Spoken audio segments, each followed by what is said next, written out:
Sardegna, una terra da vivere, da raccontare, ma soprattutto da amare. I tesori artistici e architettonici della nostra isola rappresentano un patrimonio culturale e storico dal valore inestimabile. Alghero è la città simbolo di tante forme di vita multicolore che tappezzano la volta delle pareti più belle. È splendido il centro storico con le sue architetture. Alghero è un gioiello di Sardegna, capitale del turismo.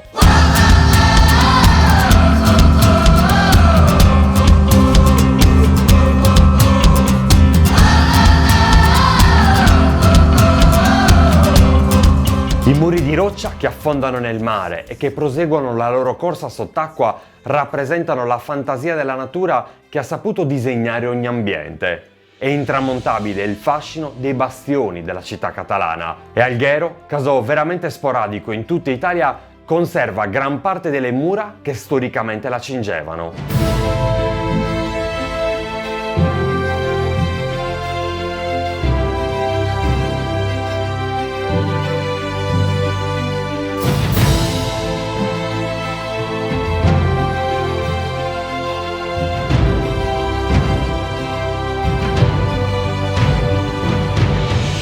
Alghero ha la fortuna di conservare ancora oggi per buona parte la cinta muraria, composta quindi dai bastioni che sostanzialmente ancora oggi difendono il fronte a mare, mentre il fronte terra purtroppo è scomparso.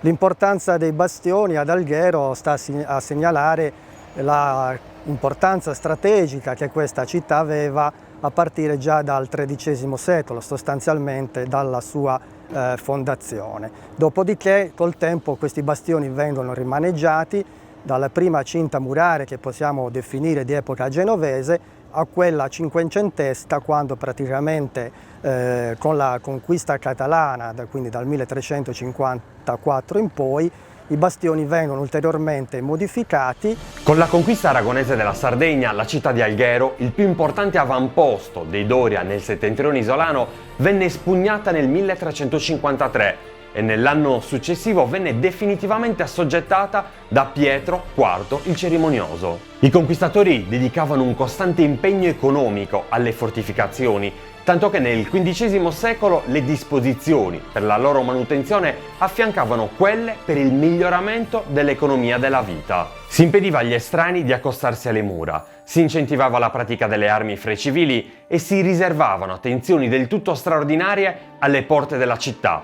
Secondo la relazione redatta nel 1364 nella cinta trecentesca, il cui perimetro seguiva la morfologia del terreno, figuravano ben 26 torri e 2 porte.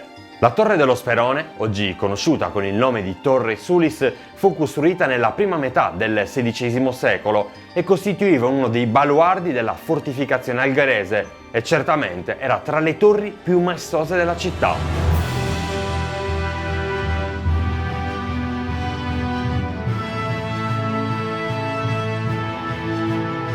Del sistema murario, soprattutto delle torri, dalle 26 originarie, che sicuramente costituivano l'insieme della cortina difensiva di Alghero, oggi sopravvivono soltanto poche torri, quelle più monumentali sostanzialmente. Tra queste la Torre dello Sperone Reale, o altrimenti conosciuta come Torre Sulis, in quanto negli inizi dell'Ottocento appunto ospitò come prigioniero il noto patriota sardo Vincenzo Sulis, che per 20 anni appunto rimase chiuso nella torre, poi fu liberato, ma in ogni caso quell'episodio è rimasto nella storia di Alghero, tanto da aver dato, diciamo, il nome più conosciuto in questa torre. È la torre più grande di Alghero, ha praticamente un'altezza di 26 metri e 16 metri di diametro, con mura spesse fino anche a 5 metri. Era sicuramente la torre più importante, ricordata addirittura nel 1541 dallo stesso imperatore Carlo V, che si recò proprio in quell'anno in visita ad Alghero, e una delle prime cose che notò fu proprio l'imponenza della Torre Sulis.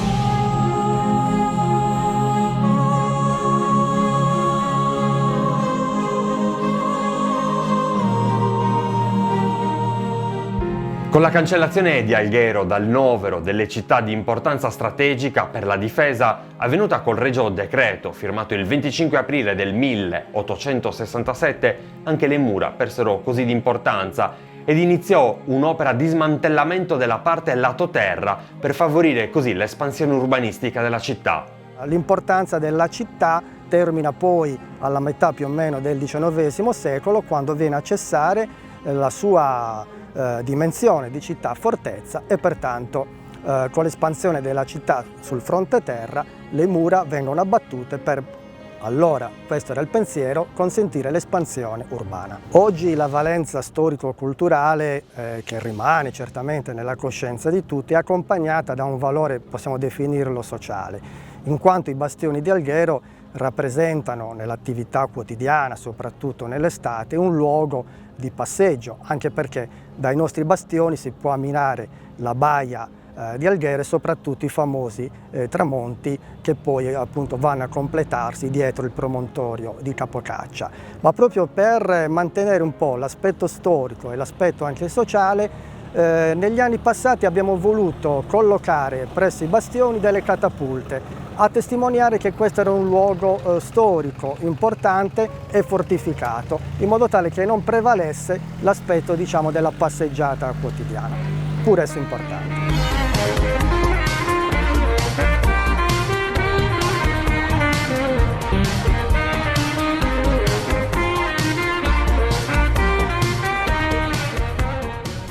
È un piacere amministrare questa città, è una città unica in Sardegna, ma credo unica al mondo. Ha una sua storia millenaria, ha una natura spettacolare, è una città che è capace di accogliere i propri ospiti nella maniera migliore, offrendo un'ottima cucina, ottimi panorami, una natura, come dicevo prima, spettacolare, e poi una città vissuta tutto l'anno, creata, costruita dai Doria, e che oggi mantiene, anche dalla dominazione catalana che la caratterizzò per i secoli successivi, un'impronta unica. Il segno particolare dell'identità algherese è la lingua. I primi popolatori giunsero d'oltremare a metà del Trecento, conferendole quel carattere che ancora oggi la distingue dalle altre città della nostra Sardegna, ovvero la sua forte impronta catalana. Alghero è una città turistica, ma ancora di più io la definirei davvero una città d'arte, in quanto alle bellezze naturali del mare, insomma, e del territorio, conserva appunto ancora dei tratti salienti legati alla propria storia, alle proprie tradizioni, tra cui ricordo, perché ne rappresenta un po' la specificità, quantomeno in Sardegna, ma direi anche in Italia, è il legame con la Catalogna, iniziato alla metà del XIV secolo, che continua ancora oggi per il fatto che si conserva la parlata nel catalano di Alghero, che era legata appunto al dominio della corona aragonese. Questa tradizione rimane gelosamente custodita, insomma, degli algheresi e portata avanti con diverse iniziative. Quindi Alghero turistica, ma soprattutto città di cultura. Noi stiamo lavorando per valorizzare al meglio questa offerta architettonica, storica, archeologica. Lo stiamo facendo su diversi fronti. Una delle prossime sfide è quella di far diventare proprio la città fortezza una sorta di museo, di itinerario visitabile fisicamente ma anche virtualmente, mediante l'uso delle nuove tecnologie. È un progetto che abbiamo iniziato a sviluppare da subito e che crediamo nell'arco di qualche mese, massimo un anno, potrà essere già per la prossima stagione disponibile per tutti i nostri ospiti. Ovviamente l'invito è quello di venirci a trovare, di venire a visitare Alghero, a vivere quotidianamente quella che è la sua capacità di attrarre chi la viene a trovare, e vi aspettiamo. La Sardegna è il luogo in cui nascono i colori prima di diffondersi nel mondo. Alghero, con la vitalità delle sue architetture, con i colori del suo centro storico, con il maestoso promontorio di Capocaccia, è una città, perla di Sardegna, che merita un'attenzione del tutto particolare. Si conclude così un'altra puntata di Sardegna da mare. Noi vi aspettiamo per il prossimo appuntamento, dove parleremo ancora della nostra amata Sardegna. E ricordate sempre che chi ama la nostra isola viaggia con noi, viaggia con Sardegna Live.